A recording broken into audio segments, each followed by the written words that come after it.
ఏం జరుగుతుందో తెలిసేలోగానే గాయత్రి జీవితంలో జరగకూడదని జరిగిపోయింది. రమేష్ అనబడే ఒక అజ్ఞాని, అక్షరగంధం లేని అనామకుడు అనాలోచితంగా చేసిన పనికి 2 పూలదండల సాక్షిగా ఆమె అతడికి భార్య అయింది. ఆ దండతో తన జీవితం అనూహ్యమైన మలుపు తిరగబోతోందని తెలియని గాయత్రికి కేవలం ఈ దండతో నీ భార్యని ఎలా అవుతాను అని ఆ దండ తీసి విసిరేసే తిరుగుబాటుతనం కూడా లేదు. అందుకే ఆ దండే తన మెడలో తాళి అనుకుంది. నాకు పెళ్ళయిందా అని వణికిపోయింది. అయ్యో పెళ్ళయింది అనుకుంది. అమ్మా నాన్న, నేనెంత పని చేశాను, పాపం చేశాను అని వాపోయింది. కర్తవ్యం తోచక స్తంభించిపోయింది. మెదడు ఆలోచన కోల్పోయింది. యాంత్రికంగా అక్కడ కూర్చున్న వాళ్ల సూచనల మేరకు ఆమె చేతులు మాత్రం కదులుతున్నాయి. ఆమె చేతికి దండ ఇచ్చి తల వంచి వెయ్యి అంటూ బలవంతంగా తన మెడలో ఆ దండ వేయించుకుని ఇక నుండి నువ్వు నా పెళ్ళానివి అని అతడు అంటే అలా ఎలా అవుతాను అని ఆలోచన కూడా లేని అమాయకురాలు గాయత్రి పెళ్ళయింది అనగానే అవును కాబోలు అనుకుంది. అసంకల్పిత ప్రతీకార చర్యలా తన చేతుల్లో ఉన్న దండ వేసేసింది. వేశాక ఏం జరుగుతుందో తెలిసేసరికి ఆ రాత్రి సంపూర్ణంగా అతడి భార్య అయిపోయింది. ఉన్నతమైన కుటుంబంలో పుట్టి చక్కటి సంప్రదాయం, మంచి సంస్కారం మధ్య పెరిగిన గాయత్రి తనకి ఎలాంటి సంబంధం లేని వ్యక్తుల మధ్య ఒక అనాథల చేష్టలుడిగి నిలబడిపోయింది. రమేష్ తనకి గాయత్రికి అదే రాత్రి ఒక గది ఇవ్వమని అడిగాడు నరసింహని. ఇవన్నీ ఈడ ఎందుకు, నీకు ఏడన్నా రూమ్ ఇప్పిస్తా, నౌకరీ ఇప్పిస్తా, గప్పుడు సంసారం పెట్టు అన్నాడు నరసింహ. కానీ రమేష్ లే అన్నా, ఆమె రాత్రిలో లేచి ఎడికన పోగల, అందుకే నేనే ఆమె పక్కన పడుకుంటా. ఒకసారి గది అయినదంటే ఆమె ఏడికి పోలేదన్నా, జర సాయం చేయి అని బతిమలాడాడు. నరసింహకి రమేష్ అట్లా తొందరపట్టని నచ్చలేదు. కానీ గాయత్రి మీద జాలితో తను కాదంటే వీడు ఆ పిల్లని ఏదన్నా చెత్త హోటల్కి తీసుకుని పెడతాడేమో అనే భయంతో శ్రీనివాసుల్ని బతిమాలాడు. దండలు మార్చుకున్నాక ఆలు మొగలైనట్టే, పోని ఒక దినమే కదా ఇద్దాంలే అన్నాడతడు. చంద్రకళ సూర్యకళ పడుకునే రూమ్ వీళ్ళిద్దరికీ ఇచ్చారు ఆ పూటకి. నరసింహకి గాయత్రిని చూస్తుంటే బాధగా అనిపించినా ఆమె తనంతట తానుగా రమేష్తో లేచిపోయి వచ్చింది కాబట్టి రమేష్ ఆమెకి నచ్చే వచ్చిందని నిర్ణయించుకున్నాడు. చంద్రకళ సూర్యకళ చిరాకు పడ్డారు. ఇదేందమ్మా ఏడికెళ్ళి వచ్చిండ్రో, మనకెందుకు హోటల్కి పోమని రాదు అన్నారు. సత్యవతి నచ్చజెప్పి తన గదిలో పడుకోమంది వాళ్ళని. విసుక్కుంటూనే వెళ్లారు వాళ్ళు. సత్యవతికి గాయత్రిని చూస్తుంటే జాలేసింది. ఇంత చక్కని పిల్ల, ఎట్లగీ పిల్లగాడి లవ్ చేసింది అని అడిగింది భర్తని. లవ్కి అవన్నీ ఆలోచించే టైం ఉండదు, ఒకసారి దేవుడు బాణం వేసినాక లవ్ స్టార్ట్ అవుతుంది అన్నాడు శ్రీనివాసులు తన పరిజ్ఞానం చూపిస్తూ. ఏందో పాపం, దండలు మార్చుకుంటే పెళ్ళైనట్ట ఏంది, జరగా పిల్లకి సోచాయించనీకి టైం ఇవ్వాలి కదా. ఇప్పుడు వాడు రూమ్ ఇస్తే గమ్మునుంటాడా, ఆమెకి ఇష్టమో కాదు, నాకేం నచ్చలేదయ్యా అంది బాధగా. నీకెందుకు, గమ్మునుండు, ఆడు పెళ్లి చేసుకున్నాక ఇంకేంది కసిరాడు శ్రీనివాసులు. ఇదేం పెండ్లి అంది సత్యవతి. ఆవిడికి గాయత్రిని ఆ రమేష్ నుంచి రక్షించాలని ఉంది. దండలు మార్చుకోవటమే పెళ్లిగా ఆమె అంగీకరించలేకపోతోంది. లేత తమలపాకు లాంటి గాయత్రిని పొరంపోకు లాంటి రమేష్ అనుభవించబోతున్నాడు అనే ఆలోచనే ఆమెని నిలవనీయటం లేదు. ఎలా అమ్మాయిని రక్షించాలో కూడా అర్థం కావటం లేదు. అటు నరసింహ ఇటు తన భర్త కూడా ఇక వాళ్ళిద్దరూ మొగుడు పెళ్ళాలు అనే నిర్ణయించేశారు. తను కాదంటే మాత్రం వింటారా? ఆ రాత్రి అందరూ గాఢ నిద్రలో ఉన్నా ఆమెకి మాత్రం నిద్ర పట్టలేదు. ఏ క్షణమైనా గాయత్రి గదిలోంచి భయపడుతూ పరిగెత్తుకుని వస్తుందేమో, రక్షించాలి అని ఎదురు చూడసాగింది. కానీ అలాంటిదేమీ జరగలేదు. అయితే నిజామాబాద్లో అడుగుపెట్టిన దగ్గర నుండి పశ్చాత్తాపంతో దుఃఖంతో ఘనీభవించి స్పందన కోల్పోయిన గాయత్రికి అంతా అయ్యాక కానీ ఏం జరిగిందో అర్థం కాలేదు. తెల్లారేసరికి తనని గట్టిగా వాటేసుకుని పడుకున్న రమేష్ కనిపించాడు.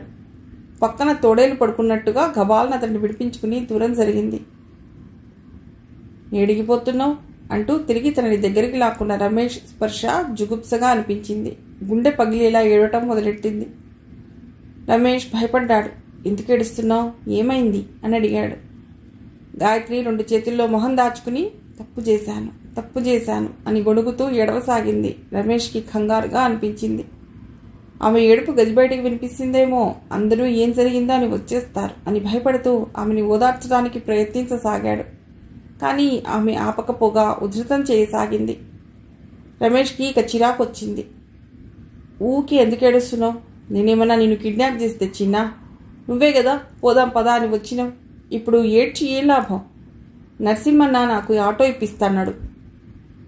ఆటో నడిపించి నిన్ను సాకుతా, మంచిగా చూసుకుంటా. ఊకే ఏడిస్తే మంచిగుండా చెప్తున్నా అని అల్టిమేటం ఇచ్చాడు. ఎందుకు ఇలా చేసావు? నేను పెళ్లి చేసుకుంటా అని చెప్పానా? పెళ్లి ఇలా చేసుకుంటారా ఎవరన్నా? నా జీవితం నాశనం అయిపోయింది అంటూ బోరుమంది. అరే చెప్పినా కదా మంచిగా చూసుకుంటా అని, ఊకో ఏడవకు అని దగ్గరకు తీసుకున్నాడు. అతడి చెయ్యి తన వంటి మీద పడగానే పాము మీద పడినట్టు విదిలించింది. దూరం జరుగుతూ నన్ను ముట్టుకోకు అంది. రమేష్ ఆమె మాటలు పట్టించుకోలేదు. నిర్లక్ష్యంగా నవ్వి, ఒక్కసారి అయినాక ముట్టుకోవద్దంటే ఊకుంటానా? నువ్వు అవునన్నా కాదన్నా నా పెండ్లానివే, నకరాలు చేయకు అంటూ మరింతగా దగ్గరకు జరిగి ఆమెని బలవంతంగా దగ్గరకు లాక్కున్నాడు. వదులు రమేష్, మర్యాదగా వదులు అంటూ గాయత్రి పెనుగులాడినా ఆమె ప్రయత్నం వృధా అయింది. మరొకసారి అతడి వాంఛకి లొంగిపోయింది. ఎర్రబడిన కళ్ళు, వాచిపోయిన మొహంతో గదిలోంచి బయటకొచ్చిన గాయత్రిని చూడగానే సత్యవతి గుండె ద్రవించిపోయింది. అప్పటికింకా ఎవ్వరూ లేవలేదు. వంటగదిలోకి తీసుకెళ్లి అడిగింది. ఏడ్చినవా? గాయత్రి మళ్ళీ వెక్కి వెక్కి ఏడుస్తూ అంది. నేను తప్పు చేశాను. మా అమ్మ నాన్న కావాలి.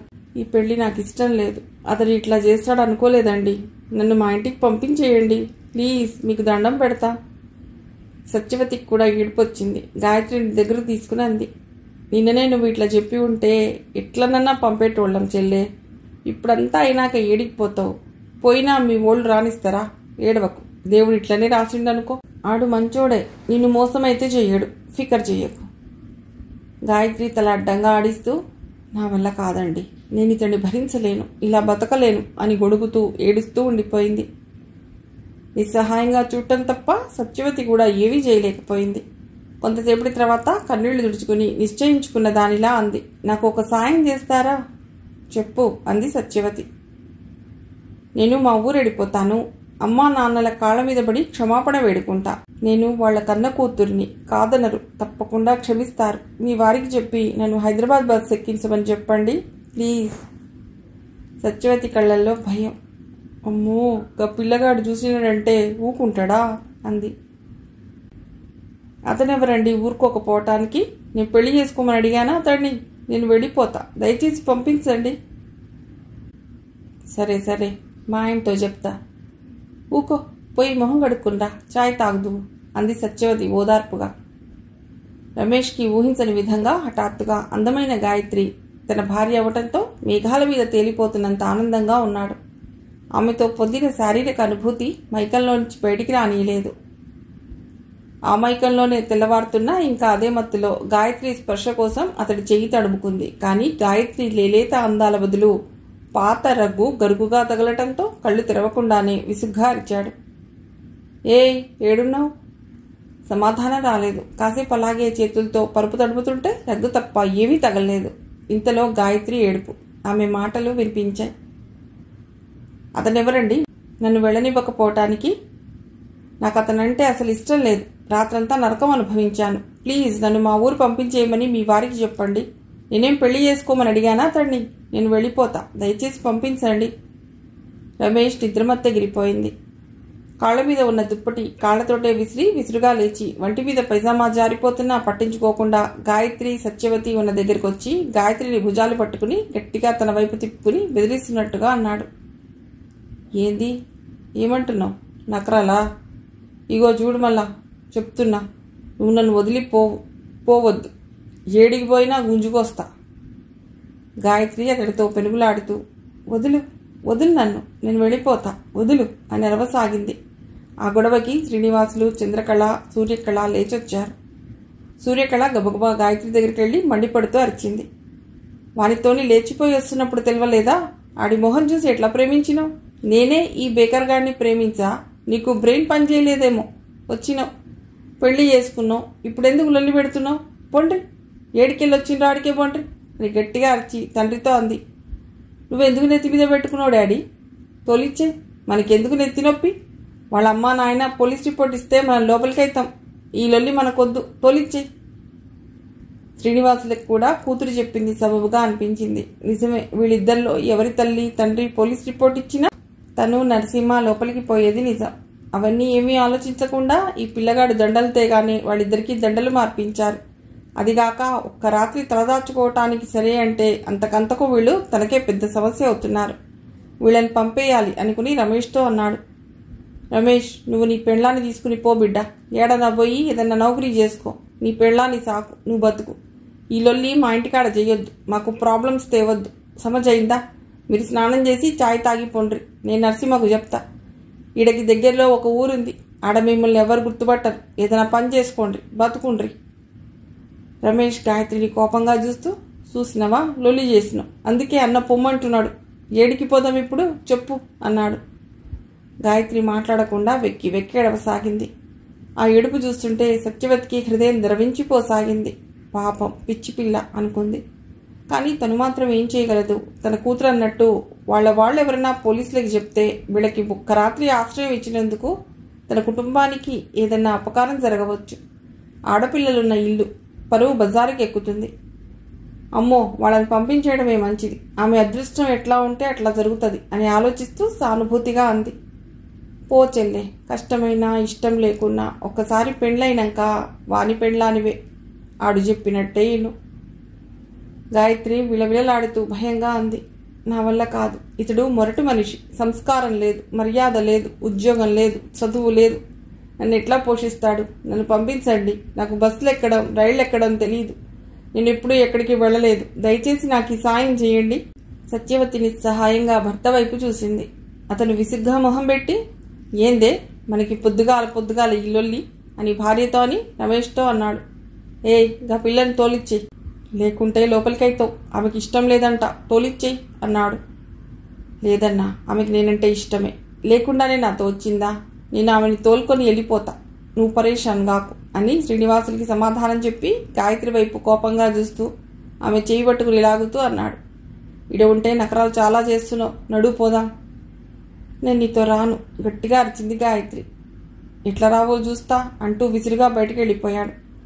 అతడు ఎక్కడికి వెళ్తున్నాడో తెలియని అక్కడున్న వాళ్ళందరూ రాన్పడి చూస్తుంటే గాయత్రి గబగబా లోపలికి వెళ్ళి తన బ్యాగ్ తీసుకుని వచ్చి, ప్లీజ్ వాడు వచ్చేలోగా నన్ను పంపించండి, మీ కాళ్ళు పట్టుకుంటాను, బస్ స్టాప్లో దింపేయండి చాలు, నేను వెళ్ళిపోతా అంది శ్రీనివాసుల్ని ప్రాధేయపడుతూ. అతడు అయోమయంగా భార్య వైపు చూశాడు. సూర్యకళ చంద్రకళ తండ్రితో అన్నారు, పంపే డాడీ. నరసింహకి ఫోన్ చేసి ఆటో తెమ్మను. శ్రీనివాసులు గాయత్రి వాలకం చూసి జాలిగా అన్నాడు. మంచిదమ్మా, జరముఖం కడుక్కుని ఛాయ్ తాగిపోదాం అన్నాడు. గాయత్రి బ్యాగ్ గుండెలకి హత్తుకుని సత్యవతితో పాటు వంటగదిలో నక్కి నిలబడి శ్రీనివాసుల కోసం ఎదురు చూడసాగింది. సత్యవతి టీ చేసి కప్పులో పోసి గాయత్రికి ఇచ్చింది. గాయత్రికి అప్పటికే కళ్ళు తిరుగుతున్నట్లయి మౌనంగా టీ కప్పు అందుకుని తాగసాగింది. సత్యవతి మొహం కడుక్కుని వచ్చిన భర్తకు కూడా టీ ఇచ్చింది. ఇంతలో బయట ఆటో ఆగిన శబ్దం. రమేష్ వేగంగా లోపలికి రావటం జరిగింది. గాయత్రి భయంతో బిగుసుకుపోయింది. రమేష్ తన బ్యాగ్ తీసుకుని అని పిలుస్తూ వంటగది తలుపు వెనక నక్కిన గాయత్రి చేయి పట్టుకుని శ్రీనివాసులు సత్యవతి వారిస్తున్నా గాయత్రి ఆక్రోషిస్తున్నా బలవంతంగా లాక్కెళ్లి ఆటోలో కూర్చోబెట్టాడు. శ్రీనివాసుల నోట్లో నుంచి రమేష్ ఏడకి అని మాట వచ్చేలోగా ఆటో కదిలింది. గాయత్రికి భయం, ఏడుపు ముప్పిరిగా ముంచుకొచ్చాయి. గట్టిగా అరిచింది, ఆటో ఆపు, ఆపుతావా లేదా? సప్పుడు చేయకు, గమ్మునుండు. గాయత్రి కుడిచేయి గట్టిగా మెలితిప్పాడు రమేష్. గాయత్రి కెవ్వుమంది. ఆటో డ్రైవర్ వెనక్కి తలదిప్పి చూశాడు. ఏమైంది, నడు, ఏం చూస్తున్నావు? కసిరాడు రమేష్. అయితే అప్పుడే నరసింహ ఆటో సందు మలుపు తిరిగి ఎదురు రావటం, గాయత్రి కేక వినపడటం ఒకేసారి జరగటంతో సడన్ బ్రేక్తో 2 ఆటోలు ఆగాయి. నరసింహ ఆటో లోపలికి తొంగి చూశాడు. రమేష్ గాయత్రి చేతులు పట్టుకుని పళ్ళు బిగించి కూర్చున్నాడు. గాయత్రి చెక్కిళ్ల మీద జారిపోతున్న కన్నీళ్లతో వెక్కుతూ కూర్చుంది. నరసింహ ఆటో దిగి గాయత్రి వైపు వచ్చి ఏమైంది అడిగాడు. గాయత్రి విసురుగా రమేష్ చేయి విడిపించుకుని ఆటోలో నుండి ఒక్క దూకు దూకింది. నరసింహ చేతులు పట్టుకుని, ప్లీజ్ నన్ను కాపాడండి, వీడు నన్ను ఎక్కడికో తీసుకువెడుతున్నాడు అంది. నరసింహ రమేష్ వైపు చూసి దిగు అన్నాడు. అన్నా అంటూ రమేష్ ఏదో చెప్పబోతుంటే జేబులోంచి 10 రూపాయలు తీసి ఆటో డ్రైవర్కి ఇచ్చి నువ్వు పో అన్నాడు. రమేష్ దిగాడు. ఆటో డ్రైవర్ వాళ్ళ ముగ్గురిని వింతగా చూసి భుజాలు ఎగరేసి వెళ్ళిపోయాడు. కూసో అన్నాడు నరసింహ రమేష్తో. గాయత్రిని కూడా కూసో చెల్లే అన్నాడు. గాయత్రి ఆటో ఎక్కింది. రమేష్ ఆమె పక్కన కూర్చున్నాడు. నరసింహ ఆటో స్టార్ట్ చేశాడు. పావుగంటలో ఆటో నరసింహ ఇల్లు చేరింది. ఏమైంది? ఇద్దరి వైపు చూస్తూ అడిగాడు నరసింహ. నాకు పెళ్లి ఇష్టం లేదు. బలవంతంగా పెళ్లి చేసుకుని నా జీవితం నాశనం చేస్తున్నాడు. నేను ఇతడితో ఉండలేను. తప్పు చేశాను. మా ఇంటికి పంపించేయండి అంది గాయత్రి. నరసింహ రమేష్ వైపు చూశాడు. ఏ క్షణమైనా ఆమె మీద పడి గొంతు కొరికి రక్తం తాగేందుకు ఎదురు చూస్తున్న పులిలా చూస్తున్నాడు గాయత్రిని. నరసింహ, రమేష్ జెరిసేపు బయటకు పో అన్నాడు. అది కాదన్నా. ఏదో చెప్పబోతున్న రమేష్ని చేత్తో వారిస్తూ పో అన్నాడు. రమేష్ కోపంగా గాయత్రిని చూసి బయటికి వెళ్ళాడు. నరసింహ గాయత్రిని నెమ్మదిగా వివరాలు అడిగాడు. జరిగిందంతా చెప్పి అంది గాయత్రి. మా అమ్మ నాన్న నాకు అన్ని రిస్ట్రిక్షన్స్ పెట్టేసరికి కోపం వచ్చి ఇతడితో పారిపోయి వచ్చానండి. ఇట్లా బలవంతంగా పెళ్లి చేసుకుంటాడనుకోలేదు అంది. మళ్ళీ అంతా ఎవరికి ఎందుకు కూకున్నావమ్మా? ఇప్పుడు ఎట్లా? రాత్రి వాడితోని వండుకున్నావు. ఇప్పుడు ఏడికి పోతావు? నిన్ను మళ్ళీ ఎవరు పెళ్లి చేసుకుంటారు? మరి మీ ఓళ్ళు బాపనోళ్ళు నిన్ను ఇప్పుడు రాణిస్తారని నమ్మకం ఉన్నదా? కన్నీళ్లతో నిస్సహాయంగా చూసింది. సానుభూతిగా అన్నాడు నరసింహ. అయిందేదో అయిపోయింది. నేను వాడికి ఏదైనా పని ఇప్పిస్తా. ఈడనే ఉండిపో. వాడు నిన్ను మంచిగానే చూసుకుంటాడు. నా మాటిను. ఇప్పుడు నీకు ఇంతకన్నా వేరే దారి లేదు చెల్లెమ్మ. అట్లా అనకండి.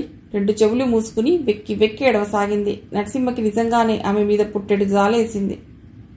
ఈమెకి ఏమీ అర్థం కావటం లేదు. తల్లి తండ్రి రానివ్వరు. ఎట్టి పరిస్థితుల్లోనూ రానివ్వరు. ఇంటికెళ్ళినా గోడకు కొట్టిన బంతిలాగా వెనక్కి రావాలి. అంతకన్నా ఇదంతా దేవుడి రాత అనుకుని సరిపెట్టుకుని బతకడం మంచిది. అదే విషయం ఆమెకు నచ్చ చెప్పసాగాడు. గాయత్రి ఏడుస్తూనే ఉండిపోయింది. 2 నెలలు గడిచాయి. నరసింహ రమేష్కి ఆటో నడపడం నేర్పించాడు. ఒక ఆటో బాడుక్కి ఇప్పించాడు. నరసింహ ఉంటున్న లొకాలిటీలో ఒక గది అద్దెకు తీసుకుని వాళ్ళు కాపురం పెట్టారు. గాయత్రి దిగులుతో చిక్కి సగమైంది. ఎంత ప్రయత్నించినా అక్కడి నుండి అంగుళం కదలలేకపోయింది. రమేష్కి కోపం ఎక్కువే. అయినా గాయత్రి అంటే ప్రాణం. కంటికి రెప్పలా చూసుకుంటున్నాడు. ఉదయం 7:30 కల్లా ఆటో తీసుకుని వెళ్ళి సాయంకాలం 7 ఇంటికి వస్తాడు. వస్తూ రోజు ఏదో ఒకటి తినటానికి తెస్తాడు. వారానికి ఒక సినిమాకు తీసుకుని వెళ్తున్నాడు. గాయత్రికి అతడితో జీవితం నరకంలాగానే ఉంది. తనలాంటి అమ్మాయికి రమేష్ భర్త అనుకుంటోంది. దేవుడా, ఇలా ఎందుకు రాశావు అని వాపోతూ ఉంటుంది. అయినా ఆమెకి ఆ జీవితం కొనసాగించక తప్పలేదు. శరణ్య సర్వీస్ కమిషన్ నుండి వచ్చిన ఆర్డర్స్ తీసుకుని కృష్ణా జిల్లా విజయవాడ రెవెన్యూ శాఖలో జాయినింగ్ రిపోర్ట్ ఇచ్చింది. ఆమెకి డిప్యూటీ తహసీల్దార్గా పోస్టింగ్ ఇచ్చారు. నందిగామ మండల ఆఫీస్లో విజిలెన్స్ రెవెన్యూ ఆఫీసర్గా ట్రైనింగ్ మొదలైంది. ఎంఆర్ఓ 40 ఏళ్ల బంగారయ్య చాలా మంచివాడు. ఆమెని ఆప్యాయంగా రిసీవ్ చేసుకున్నాడు.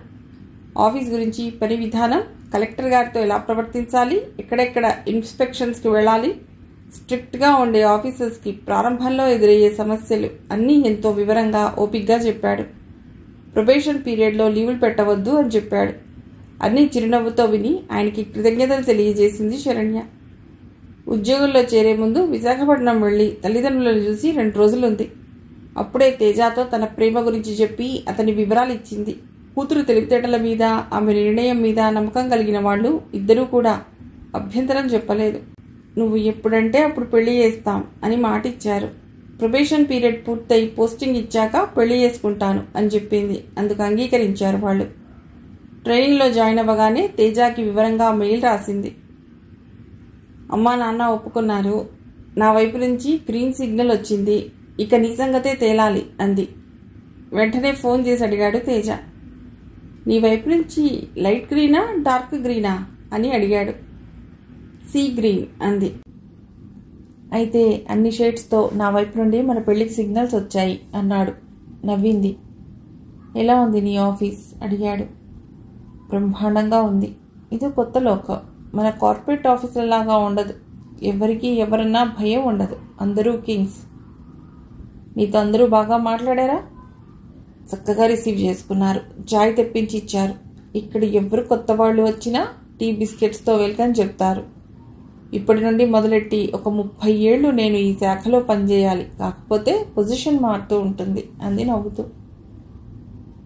ఐ మిస్ యూ శరణ్య అన్నాడు చెవిలో గుసగుసగా. I miss you too Teja అంది అదో రకమైన హస్కీ వాయిస్తో. This is too much. ఇక్కడున్నన్ని రోజులు ముట్టుకోకు అంటూ బెత్తం పట్టుకుని దూరంగా నిలబెట్టి, ఇప్పుడు ఇలా మత్తుగా మాట్లాడటంలో నీ ఉద్దేశం ఏమిటి? కిలకిలా నవ్వింది. ఏమీ లేదు, రాత్రంతా తీయటి కళ్ళలు కంటూ పడుకుంటావని. ఇంతకీ ఎక్కడున్నావు? మా గెస్ట్ హౌస్లో. 2-3 రోజుల్లో ఇల్లు తీసుకుంటాను, అప్పుడొద్దు గాని అంది. గుడ్ గుడ్, త్వరగా తీసుకో అన్నాడు తేజ. గుడ్ నైట్ నవ్వుతూ గుడ్ నైట్ చెప్పి ఫోన్ డిస్కనెక్ట్ చేసింది. గాయత్రి ఒకరోజు రమేష్ని అడిగింది. రమేష్, ఒక్కసారి మనం హైదరాబాద్ వెడదాం, అమ్మా నాన్నల్ని చూడాలనుంది, ప్లీజ్ ఒకసారి తీసుకెళ్ళవా? రమేష్ ఇదివరకులా ఆ మాట అనగానే గయ్యమని అరవలేదు. కాసేపు ఏదో ఆలోచిస్తున్న వాళ్ళ మౌనంగా ఉండిపోయాడు. అడిగిపోయినాక మా ఊళ్ళు నన్ను విడవరు, గుంజుకుపోయి వేరే పెళ్లి చేస్తారు, నాకు మంచి ఎరికే. గట్లగిట్లయితే నువ్వు నేను మళ్ళీ కలుపుడు సంగతి దేవుడికెరక, చూడ్డానికి కూడా ఉండదు. నీకట్ల ఇష్టమేనా? గాయత్రి మాట్లాడలేదు. ఇష్టాల ప్రసక్తి లేకుండానే తను అతడికి భార్య అయ్యింది. ఇష్టాల ప్రసక్తి లేకుండానే అతడితో కాపురం చేస్తోంది. ఇష్టంతో తను ఇతడితో లేచిపోయి వచ్చిందా? లేదు. అమ్మా నాన్నల నిరంకుశత్వం నుండి తనని తాను రక్షించుకోవటానికి, బంధింపబడుతున్న తన స్వేచ్ఛని కాపాడుకోవటానికి అతడి సహాయం తీసుకుంది. జీవితంలో మొదటిసారి విశాల ప్రపంచంలో అడుగుపెట్టబోతూ ఏవీ తెలియని తనకి అన్నీ తెలుసు అనుకుంటున్నతుడు ఆసరా అవుతాడనుకుంది. అది ఇలా వికటించి ఇంత భయంకరమైన పరిస్థితి వస్తుందనుకుందా? ఎందుకు పనికిరాని ఇతడికి తను భార్య అవ్వటం ఎంత విషాదం! ఈ జీవితాన్న తను కోరుకుంది.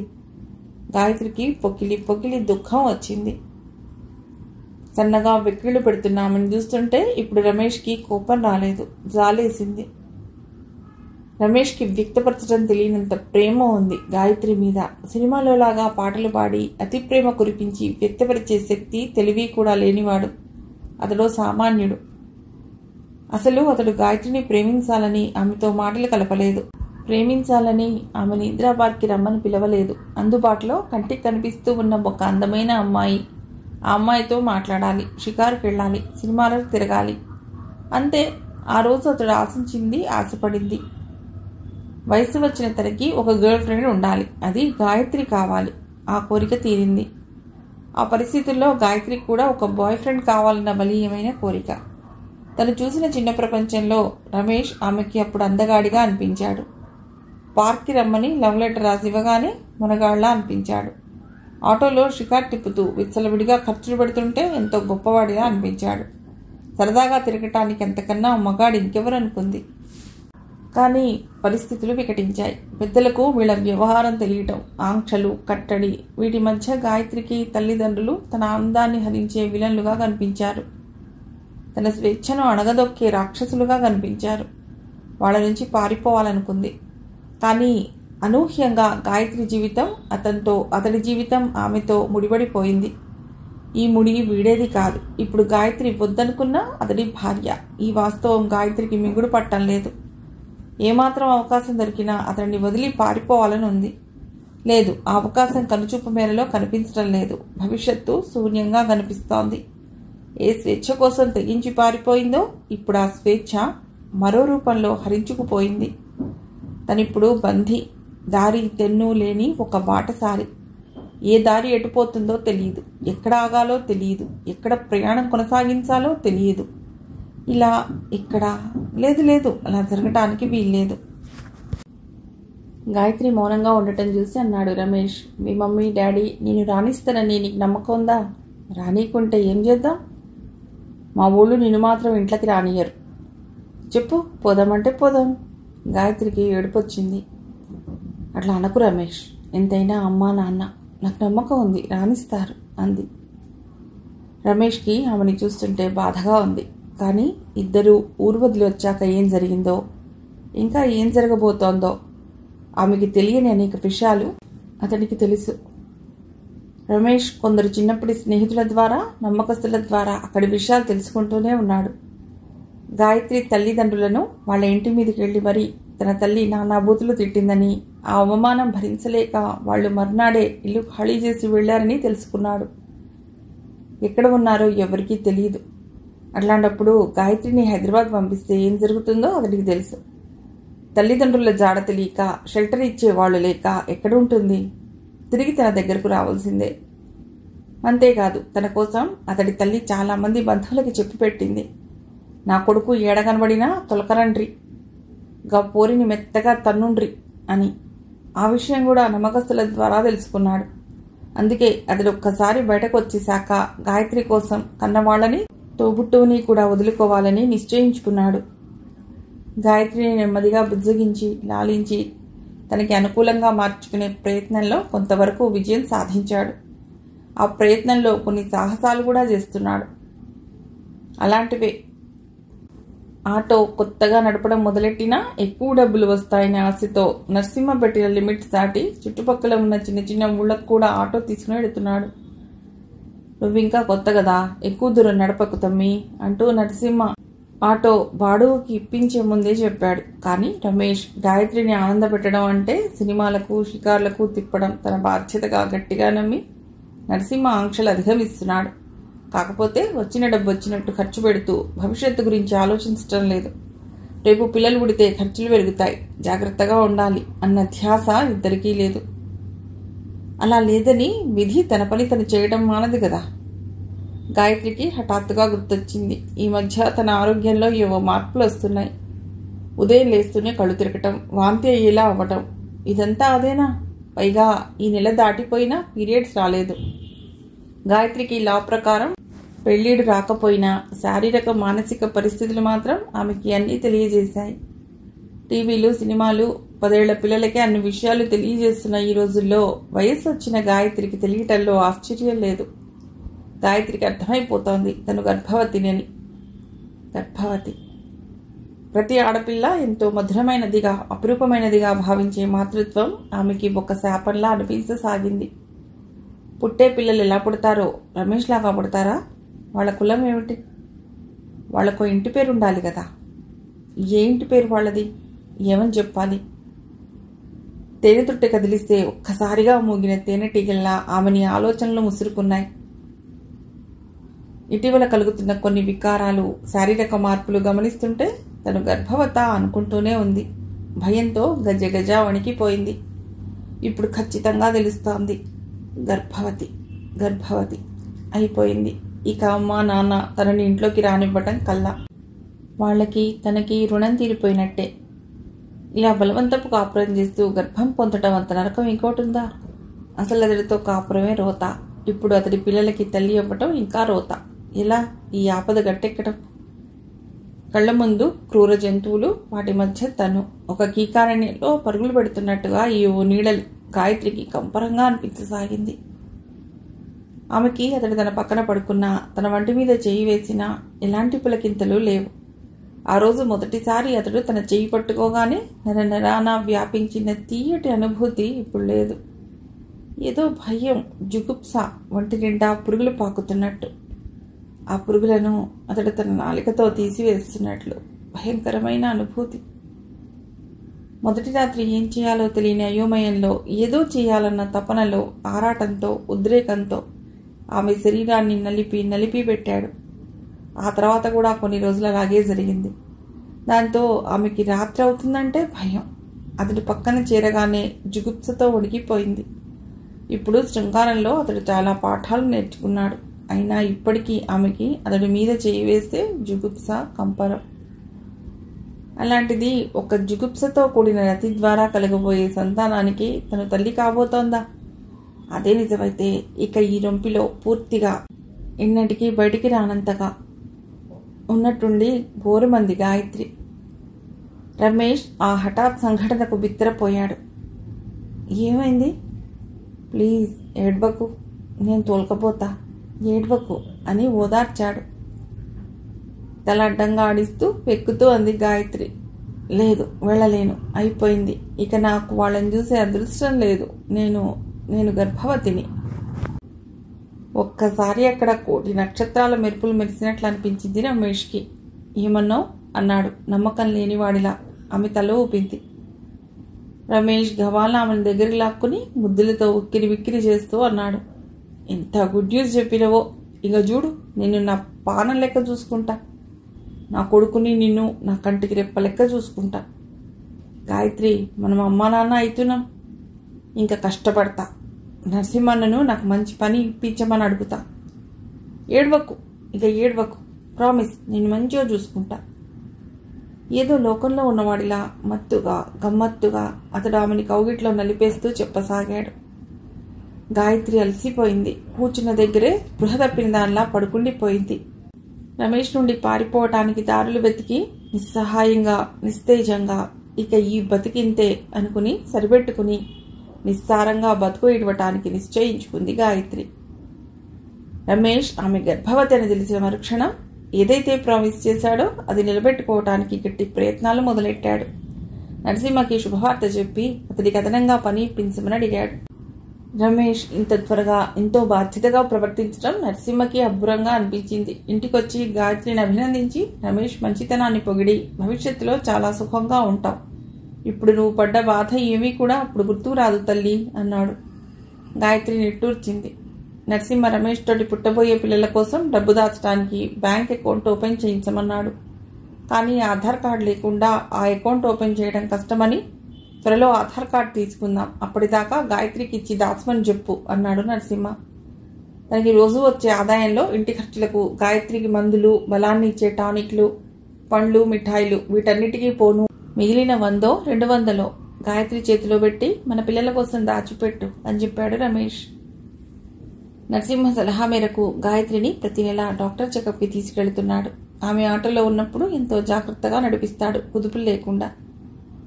అతడి ప్రేమని ఇప్పుడు కొంచెం కొంచెం స్వీకరిస్తూ నెమ్మదిగా గాయత్రి ఆ జీవితానికి అలవాటు పడ్డం మొదలెట్టింది. కాలం చకచకా సాగిపోయింది. గాయత్రికి 9వ నెల వచ్చింది.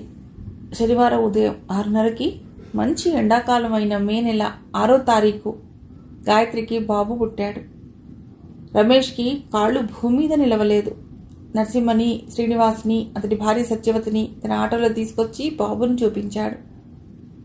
తల్లి బిడ్డ ఆరోగ్యంగా ఉన్నారు. సత్యవతి గాయత్రి తల నిమురుతూ, పోనీలే బిడ్డ, పిల్లోడు మంచోడు, నిన్ను మంచిగా చూసుకుంటుండు.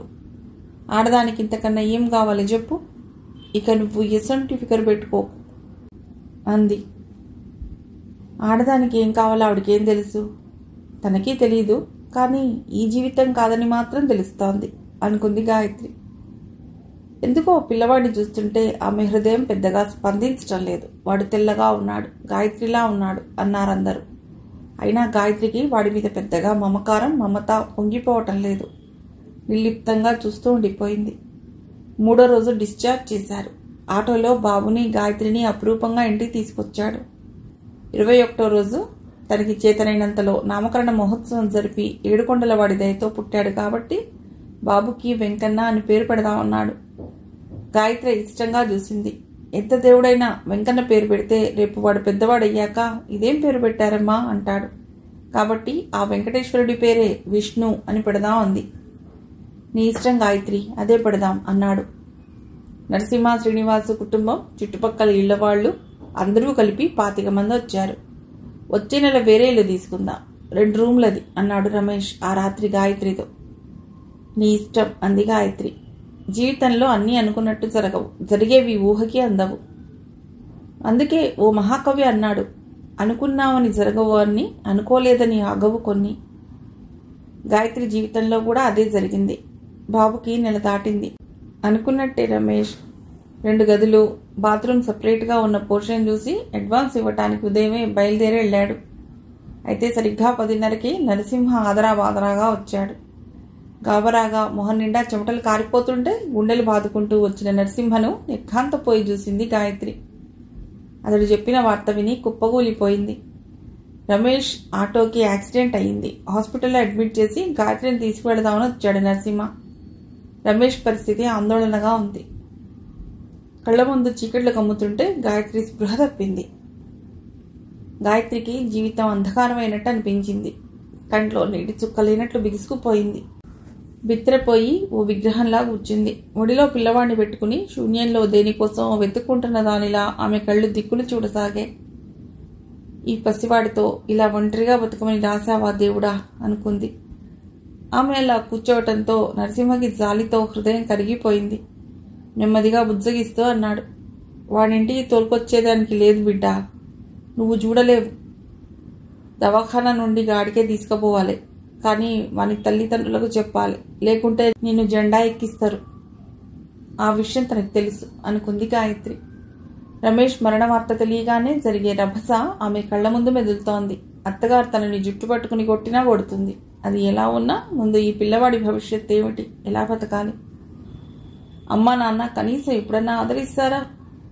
లేదు, ఆదరించరు. ఏమో, ఇలాంటి విపత్కర పరిస్థితుల్లో తన కర్మానికి వదిలేసేంత నీచులు కారు తన తల్లిదండ్రులు. తప్పకుండా ఆదరిస్తారు. అమ్మా నాన్నల మనసు బాధపెట్టినందుకు, కుటుంబ పరువు ప్రతిష్టలు దిగదార్చినందుకు దేవుడు తనకి ఇలా అనేక విధాలుగా శిక్షలు వేస్తున్నాడు. తనని ఈ స్థితిలో చూసి పంతాలకు పోయే దుర్మార్గులా? నరసింహ శ్రీనివాసుల్ని అతడి భార్యని పిలిపించాడు. అందరూ గాయత్రిని ఓదార్చి రమేష్ తల్లిదండ్రులకు ఈ దుర్వార్త తెలియజేయాలని గాయత్రి దగ్గర హైదరాబాద్లోని రమేష్ ఇంటి అడ్రస్ తీసుకున్నారు. అలాగే తన తల్లిదండ్రులకు కూడా తెలియపరచమని వాళ్ళ అడ్రస్ కూడా ఇచ్చింది. అయితే గాయత్రి తల్లిదండ్రులు ఇల్లు ఖాళీ చేయడంతో వాళ్ళకి తెలియజేసే అవకాశం లభించలేదు. రమేష్ తల్లి తండ్రి ఆగా వేగాల మీద వచ్చారు. వస్తూనే దుర్గమ్మ గాయత్రిని శాపనార్థాలు పెడుతూ గట్టిగా శోకాలు పెట్టసాగింది. నాయనో, నా కొడుకో, ఇందుకొరకే గీ పిల్లని పెళ్లి చేసుకుని వచ్చినవురా? గీ దరిద్రపు మొఖం దాన్ని ఎందుకు చేసుకున్నావురా? నీకు 100 ఏళ్ళు అయిపోయినా అంటూ శోకాలు పెడుతూ గాయత్రిని రోడ్డుకొచ్చిన బూతులు తిట్టసాగింది. గాయత్రి నిర్ఘాంతపోయి కూర్చున్న చోటే శిలా విగుసుకుపోయింది. తనేం చేసింది? రమేష్ చావుకి తనెలా కారుకురాలు? ఆమెకు అర్థం కాలేదు. ఆవిడ ఎన్ని తిడుతున్నా, ఎంతగా తిడుతున్నా, మధ్య మధ్యలో మొట్టికాయలు వేస్తున్నా మౌనంగా భరించింది. అయితే మనసులో అనేక ప్రశ్నలు, సందేహాలు సుండు తిరుగుతూ అంతర్మథనం మొదలైంది. గంగరాజు మాత్రం గంభీరంగా అన్నాడు, ఇప్పుడు నిన్ను మా కోడలిగా ఇంటికి తీసుకువెళ్ళడం లాంటివి నేను చెయ్యను. ఆ బాబు మా మనవడు కాబట్టి వాణ్ణి మాకిచ్చి నీ దారిన నువ్వు బతుకు. మా ఇంటికి రావద్దు, మాతో నీకు ఎటువంటి సంబంధం లేదు. గాయత్రి అద్దరిపడి చూసింది. బాబునివ్వాలా? వాడు పుట్టినప్పుడు ఉన్న నిర్లిప్తత ఇప్పుడు లేదు. ఆ స్థానంలో ఇప్పుడు మాతృత్వపు మమకారం ఉంది. గుడ్డలకు హత్తుకుని పాలిస్తుంటే తన పేగు తెంచుకుని పుట్టిన ఆ చిన్నారి తండ్రి పట్ల వాత్సల్యం పొంగి పొర్లుతోంది. వాడికి స్నానం చేయించటం, పౌడర్ రాయటం, ఆడించటం, పాలు పట్టడం, ఇలాంటి పనులన్నీ చేస్తుంటే గుండెల్లో ఎన్నడూ ఎరగని అపూర్వమైన అనుభూతులెన్నో ఉక్కిరివిక్కిరి చేసేవి. వీడు మన కొడుకు అని రమేష్ గర్వంగా చెప్తుంటే వాడి మీద హక్కు, అధికారం అన్నీ నావే కదా అనే ఒక భావం. అలాంటిది ఇప్పుడు వాడిని తమను 9 మాసాలు మోసి ప్రాణాలు ధారపోసి కన్న కొడుకుని వాళ్ళకివ్వటమా? ఎంత మాత్రం కుదరదు. గంగరాజు వైపు నిశ్చలంగా చూసింది. ఇవ్వనండి, వాడు నా కొడుకు. బాబు లేకుండా నేను ఎలా బతకనండి? బతికి ఏం చేయను? దయచేసి ఆ మాట అనకండి. దుర్గమ్మ చూపున లేచింది. ఇయ్యవా? నువ్వెవత్తివే ఇయ్యనీకి? నా మన్వడు, వాడు నా సొంతం అంటూ గుడ్డ పుయ్యల్లో నిద్రపోతున్న బాబు వైపు వేగంగా కదిలింది. గాయత్రి విషయం అర్థం చేసుకున్న దానిలా విసురుగా తను కూడా ఉయ్యల వైపు వెళ్లి దుర్గమ్మ కన్నా వేగంగా వాణ్ణి ఎత్తుకుని గుండెలకు హత్తుకుని కళ్లల్లో నీళ్లు సుళ్ళు తిరుగుతుంటే అంది, ఇవ్వను, నా ప్రాణం పోయినా ఇవ్వను. నాకు ఎవరూ లేరు. వీణ్ణి కూడా దూరం చేసుకుని బతకలేను. దుర్గమ్మ బలవంతంగా గాయత్రి చేతిలోంచి పిల్లవాడిని లాక్కోవడానికి ప్రయత్నిస్తూ కసిగా ఉంది. సావు, గంగలో దూకి సావు. నీకే తిండి నీళ్లు లేకపోయే నా మనవనికేం పెడతావు? ఇట్లా సాక్తావు? నీ బతుకు సెడా. నా కొడుకుని చంపినావు, నా మనవణ్ణి కూడా చంపుతావా? గాయత్రి గట్టిగా అరిచింది. వద్దు, ఇవ్వను, వీడు నా కొడుకు, దూరం జరగండి, దగ్గరకు రావద్దు అని అరుస్తూ గవాళ్ళ వంటగదిలోకి దూరి తలుపేసుకుంది. దుర్గమ్మ గట్టిగా తలుపులు బాత్తూ తీయవే పాపిశ్రీదాన, తీయవే అంటూ బూతులు తిట్టసాగింది. జరుగుతున్న రభస గుడ్లప్పగించి చూస్తున్న నరసింహ శ్రీనివాసులు గాయత్రి కొడుకుని తీసుకుని వంటగదిలోకి దూరటం, దుర్గమ్మ రచ్చ చేయటంతో అప్పుడే స్పృహలోకి వచ్చిన వాళ్ళలా గంగరాజు దగ్గరికి వెళ్లి నెమ్మదిగా నచ్చ చెప్తున్నట్లుగా చెప్పసాగారు. అన్నా, ఆమె దుఃఖంలో ఉన్నది. జరిగి ఈ చారం నుండి బయటపడినాక మేము మంచిగా సంజాయించి చెప్పి బాబుని మీకు ఇప్పిస్తాం. ఆమె కూడా చిన్న ఆమె, గెట్లా సాగుతుంది. పిల్లగాడిని మీకిచ్చి పెళ్లి చేసుకుంటే జరభద్రంగా ఉంటుంది. ఇప్పుడు ఈ లొల్లి ఆపి మీ కొడుకు చేయవలసిన కార్యక్రమాలు చూడుండ్రి. నడవండి, దవాఖానకు పోవాలి. గంగరాజు అంతా విని తలూపి దుర్గమ్మ దగ్గరికి వెళ్ళి, నడు, ఈ సంగతి వెనక సిరి చూద్దాం అన్నాడు. దుర్గమ్మ కొడుకు పేరెత్తగానే తిరిగి శోకాలు పెడుతూ గంగరాజును అనుసరించింది. వాళ్ళు వెళ్ళగానే గాయత్రి తలుపు తీసుకుని బయటకు వచ్చింది. గబగబా రమేష్ తనకి ప్రతి నెలా దాసమనిచ్చిన డబ్బు మూట, తనవి బాబువి బట్టలు, వాడి బొమ్మలు, ఫోటోలు అన్నీ ఒక పెద్ద గుడ్డ సంచిలో పెట్టింది. వంట సామాను, చాప, దుప్పట్లు 2 ఒక అట్టబెట్టెలో పెట్టింది. ఒకసారి వీధిలోకి వెళ్లి 4 వైపులా కలియదిరిగి చూసింది. బాబునెత్తుకుని సంచి అట్టబెట్టే తీసుకుని బయలుదేరింది. శరణ్య విఆర్ఓగా ట్రైనింగ్ పూర్తయింది. నందిగామలో పోస్టింగ్ ఇచ్చారు. విలేజ్ డెవలప్మెంట్ ఆఫీసర్ ట్రైనింగ్లో పొందిన అనుభవాలతో అవ్వడానికి డిప్యూటీ తహసీల్దార్ అయినా ఇప్పటికిప్పుడు కలెక్టర్ని చేసిన సునాయాసంగా బాధ్యతలను నిర్వహించగలను అన్నంత ఆత్మవిశ్వాసం వచ్చేసింది శరణ్యకి. ఆదాయ వ్యవహారాలు, స్కూల్ తనిఖీలు, ల్యాండ్ తగాదాలు, రాజకీయ నాయకులతో ఉండే సమస్యలు, తహసీల్దార్తో కలెక్టర్తో మెసులుకోవలసిన విధానం ఒక్కటేమిటి బుర్ర తిరిగిపోయింది. మొదట్లో భయం వేసింది. క్రమంగా ఒక అవగాహనకు వచ్చేసరికి ఛాలెంజ్ జాబ్ అనిపించింది. తను న్యాయం చేయగలదా? హాయిగా ఏ సాఫ్ట్వేర్ ఇంజనీర్గానో సెటిల్ అయిపోయి ఉంటే ఎంత బాగుండేది అనిపించింది. కానీ ఆమె మొదటి నుండి జీవితాన్ని సవాల్గా తీసుకునే మనస్తత్వంతో ఉండటం వల్ల ఇప్పుడు వెనక్కి తగ్గి నేను చేయలేను అనుకోవటం ఫూలిష్నెస్ అనుకుంది. విజయవాడలో ఒక ఫ్లాట్ తీసుకుంది. ప్రభుత్వ వాహనం అలాట్ చేశారు ఆమెకి. దాదాపు చుట్టుపక్కల గ్రామాల్లో ఉన్న స్కూల్స్, అంగన్వాడీ కేంద్రాలు పర్యవేక్షించడానికి వెళ్ళటం, మీటింగ్స్కి అటెండ్ అవ్వటం, ఎక్కడన్నా ల్యాండ్ సమస్యలు ఉంటే స్వయంగా వెళ్లి పర్యవేక్షించటం. స్టాఫ్ మీద అజమాయిషి. ఉదయం 9కే ఆవిడ ఆఫీస్ పని ప్రారంభం అవుతుంది. సాయంత్రం పొద్దుపోయినా తను కూర్చోవడమే కాక తన కింద ఉద్యోగులను కూడా కూర్చోబెట్టడంతో ఇంతవరకు తమ మాట వినే ఆఫీసర్స్ తప్ప ఇలాంటి ఆఫీసర్ని చూడని వాళ్ళకి ఆమె ఒక కొరకరాని కొయ్య అయింది. ఆఫీస్ పని చేయటం అంటే అడవిలో కట్టెలు కొట్టడం అంత కష్టంగా భావించే వాళ్ళకి ఆవిడ వచ్చాక పని ఒత్తిడి విపరీతంగా పెరిగింది. దాంతో ఈవిడ ఎక్కడ దొరికిందిరా బాబు అనుకుంటున్నారు అందరూ. శరణ్యకి ప్రభుత్వ పాఠశాలలు, అంగన్వాడీ కేంద్రాలు మొదటిసారి చూసినప్పుడు మనస్సు బాధతో మూలిగింది. అరకొర వసతులు, పాతబడిపోయి కూలిపోవటానికి సిద్ధంగా ఉన్న గోడలు, వర్షం పడితే మొత్తం వరద వచ్చినట్టు కురిసే పైకప్పులు, మరుగుదొడ్లు లేవు. వంటగది పేరుకి గాని ఓ మూల పెద్ద స్టవ్, మరో మూల ఒక ప్లాస్టిక్ డబ్బాలో బియ్యం, గచ్చు మీద మట్టిలో దొర్లుతున్న టమాటాలు, ఉల్లిపాయలు, కొన్ని సరుకులు పొట్లాల్లో కిందపడి ఉన్నాయి. ఆయాలు చాలా నిర్లక్ష్యంగా నిద్రపోతూనో కబుర్లు చెప్పుకుంటూనో కనిపించారు. పిల్లలు మట్టి కొట్టుకుపోయిన బట్టలతో నీరసంగా ఆడుకుంటూ. హృదయం ద్రవించింది. పసివాళ్లు, నోరులేని వాళ్లు తమకు జరుగుతున్న అన్యాయాన్ని ప్రశ్నించలేరనే కదా ఈ నిర్లక్ష్యం. శరణ్య సరుకుల నాణ్యత చూసింది. పురుగులు పట్టిన కందిపప్పు, దొడ్డు బియ్యం, కుళ్ళిన టమాటాలు, కుళ్ళిన ఉల్లిపాయలు. అపరిశుభ్రంగా ఉంది వంటగది. పిల్లలు హాయిగా కూర్చుని కడుపు నిండా తిండి తినేందుకు సరైన తిండి లేదు, సరైన స్థలమూ లేదు. ఆయాని సూపర్వైజర్ గురించి అడిగింది. ఇంతకు ముందు ఉన్న ఆయన బదిలీ అయి వెళ్ళిపోయాడని, కొత్త వాళ్ళని ఇవ్వలేదని చెప్పింది. టీచర్లు 2 ఉన్నారు. వాళ్ళని అక్కడి పరిస్థితి, ప్రభుత్వం ఇస్తున్న సౌకర్యాల వివరాలు తెలుసుకుంది. పిల్లలకు పౌష్టికాహారమైన గుడ్లు, పాలు ఇస్తున్నారా అని అడిగింది. దానికి ఎవ్వరూ సరైన సమాధానం చెప్పలేదు. అలాగే 4-5 సార్లు విజిట్ చేసి అక్కడి పరిస్థితులు అవగాహన చేసుకుని ఒకరోజు పై అధికారులకు తను గమనించిన విషయాలు వివరిస్తూ వెంటనే సూపర్వైజర్ పోస్ట్ ఫిలప్ చేయవలసిందిగా లెటర్ రాసింది. అంతేకాదు అక్కడ టీచర్లుగా ఉన్న వారిలో ఎవరికీ కనీస విద్యార్హత లేదు అని అనిపిస్తున్నది. వాళ్ళ రికార్డ్స్ పరిశీలించాలి, కానీ అవేవీ దొరకలేదు. కాబట్టి వారిని వెంటనే తీసేసి కనీస విద్యార్హతలు ఉన్న వాళ్ళని నియమించవలసిందిగా కోరుతున్నాను అని ముగించింది. అదే రోజు రాత్రి తేజ ఫోన్ చేస్తే అదే విషయం చెప్పి అంది. ఇదేమిటి తేజ, పసిపిల్లలకు దక్కవలసిన ఆహారంలో కూడా ఇంత అరాచకమా? దారుణం గదు. నాకు అప్పటికప్పుడు కేంద్రాల నిర్వహణాధికారుల మీద కేసు పెట్టాలనిపించింది. తేజ ఓదార్పు స్వరంతో అన్నాడు. నువ్వు ఈ రకమైన వాతావరణానికి కొత్త. ఆవేశపడి స్టార్టింగ్లోనే సమస్యలు కొని తెచ్చుకోకు. ఇలాంటి వ్యవహారాల్లో పెద్ద పెద్ద వాళ్ల చేతులుంటాయి. కొంచెం సంయమనం పాటిస్తూ మెల్లిగా సంస్కరణలు చేపట్టు. సిగ్గుపడాలి కదా పిల్లల పొట్టలు కొట్టి సంపాదించడానికి. అలాంటి సంపాదనతో ఏం సుఖపడతారు?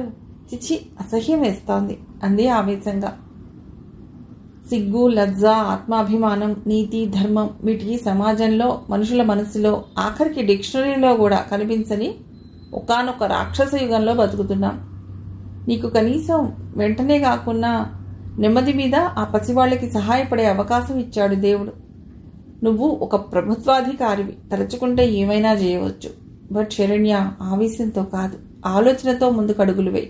నీ వెంటే నేను. అతడి మాటలకి శరణ్య ఉద్వేగంగా అంది. థ్యాంక్స్ తేజ. అంగన్వాడీ టీచర్స్కి ప్రత్యేకమైన అర్హతలు నియమించలేదని, అందుకే ఎవరికి కావలసిన వాళ్ళని వాళ్ళు ఏర్పాటు చేస్తూ వాళ్ళ ద్వారా నిధులు కొల్లగొడుతున్నారు కొందరు అని పేపర్లో చదివాను. ఇదంతా మారాలి. సమూలంగా కొన్ని దుష్టశక్తులను తరిమి కొట్టాలి. అందుకు నువ్వే సమర్థురాలివి. అతడి మాటలకి మనసారా అంది. నువ్వు పక్కనుంటే ప్రపంచాన్ని శాసించగలను అనే ఆత్మవిశ్వాసం కలుగుతోంది. మరైతే వెంటనే ముహూర్తం పెట్టించనా? అల్లరిగా అడిగాడు. సిగ్గుతో కళ్ళు అరమోడ్పులవుతుంటే అంది. ఏయ్, నిజమా? నువ్వు గ్రీన్ సిగ్నల్ ఇచ్చావా? నమ్మలేనట్టు అడిగాడు. ఎన్నిసార్లు చెప్పాలేమిటి? మత్తుగా అంది. ఏమో, నేనింకా అప్పుడేనా, ప్రొబేషన్ ఇప్పుడేగా మొదలైంది, ఇది పూర్తి కావాలి, లీవులు పెట్టకూడదు అంటావనుకున్నా. ట్రైనింగ్లో పెట్టద్దన్నారు, ప్రొబేషన్లో లాంగ్ లీవ్ పెట్టకూడదు. లాంగ్ లీవ్ ఎందుకు? గంటల్లో పెళ్లి చేసుకుని ఇద్దరం కలిసి వెళ్ళిపోయి కాపురం పెట్టేద్దాం. నేను ఇంట్లో ఉండి వంట చేస్తా, నువ్వు ఆఫీస్కి వెళ్ళు అన్నాడు. అవసరం లేదు, నీకు నా పిఏగా ఉద్యోగం ఇస్తాను చిలిపిగా అంది. వావ్ అంటూ గట్టిగా అరిచి, అంతకన్నా మంచి జాబ్ ఏముంటుంది?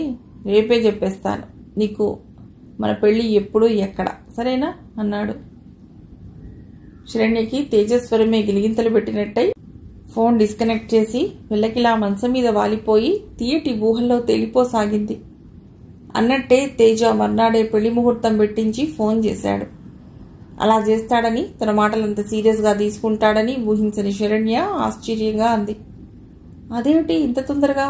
ఇలా కుదిరింది ముహూర్తం? మీ పేరెంట్స్ నిజంగా ఒప్పుకున్నారా?